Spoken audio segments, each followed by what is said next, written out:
CM Punk dropped a bombshell on his Instagram story yesterday. This is what the post said. Sigh, I wasn't cleared to come back to wrestle yet, then plan was to wrestle at the pay-per-view. I sat and listened to Moxley's Rocky 3 idea. I explained how I'd never seen a Rocky movie, and I thought the idea sucked, but if the boss wanted it, whatever. He said he wouldn't lose to me. I never experienced someone refusing to lose to me. I just laughed. I asked Tony if this is what he wanted. He said yes, he's the boss, so I said okay, but I need to be cleared first. They kept saying it could be a squash match, so it didn't need to be cleared. I scoffed at that. My health is more important. Dave Meltzer is a liar. Jericho is a liar and a stooge. There were plans, but plans always change, but I'll never put a company above my health ever again. That is a lot to unpack, and before we even get onto the video, I want to talk about my perspective on CM Punk in the beginning of all this drama that started last year with the comments towards Hangman Adam Page. At that time, I was critical of Punk because I thought he blew things out of proportion. However, after reading all this new information, it sheds a new light on the situation. Similar to WWE, Tony Khan and AEW wanted this man to wrestle when he wasn't cleared to do so, and if that is true, that is extremely unprofessional from AEW. And on top of that, you cannot talk all this shit about WWE and operate your business in the same way. CM Punk goes on to say that Jon Moxley refused to lose to him in that World Championship match. Instead, he came up with the Rocky 3 plan, where we saw CM Punk come back to lose to Moxley in the unification match, only to defeat him weeks later at All Out. I'm gonna go on record and say that that idea just was not good, and the execution was even worse. I didn't understand the purpose of that story between those two,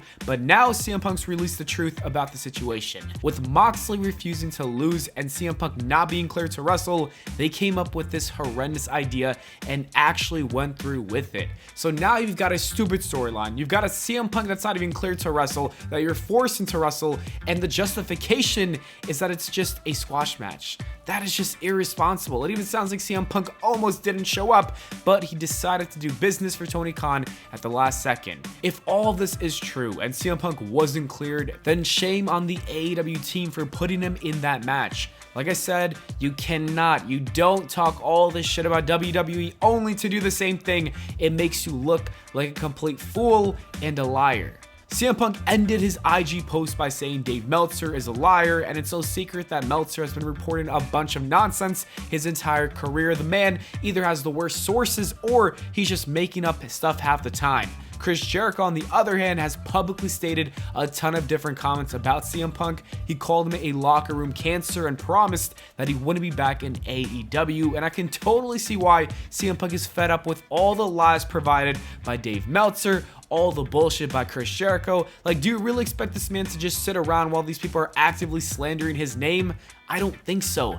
But according to an AEW contract policy, talent isn't allowed to speak out about the company in any negative manner. Instead, they need to deal with the behind the scenes. This means that all the information we've got is from the AEW executives at the top of the company like Tony Khan, because the talent literally can't leak things. That is dangerous for employees because Tony Khan can twist stories and create narratives for his own benefits. CM Punk decided to breach that by giving us a small taste of his side, and it instantly changed the opinions of many people. Even Cody Rhodes, who left a year ago, can't speak about his time in AEW.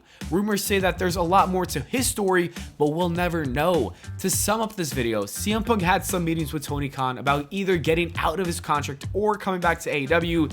Nothing came out of it, and CM Punk told some of his truth on his IG, and that is not allowed, so this could even turn into a lawsuit. With everything being said, I'm on CM Punk's side now because they wanted this man to wrestle without being cleared. They tried destroying his reputation to protect their EVPs. They didn't allow him to even defend himself, and they aren't even letting him leave his contract to wrestle elsewhere. At this point, this relationship is over. CM Punk should never want to even come back to AEW. I wouldn't.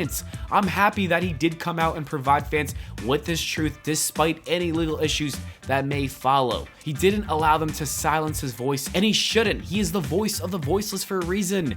AEW has a track record of operating unprofessionally. They ran Cody out of the company, and the same thing is happening to CM Punk, and there's even reports of many wrestlers being unhappy in that promotion. It's time to get a legit boss who can actually run things over there, and that is why I am on CM Punk's side right now. things can change depending on, more details that do come out. Maybe CM Punk's lying about all this, but I don't think the guy's really got anything to lie about. I think he's just mad that nobody knows the truth and that AEW created this perspective of CM Punk.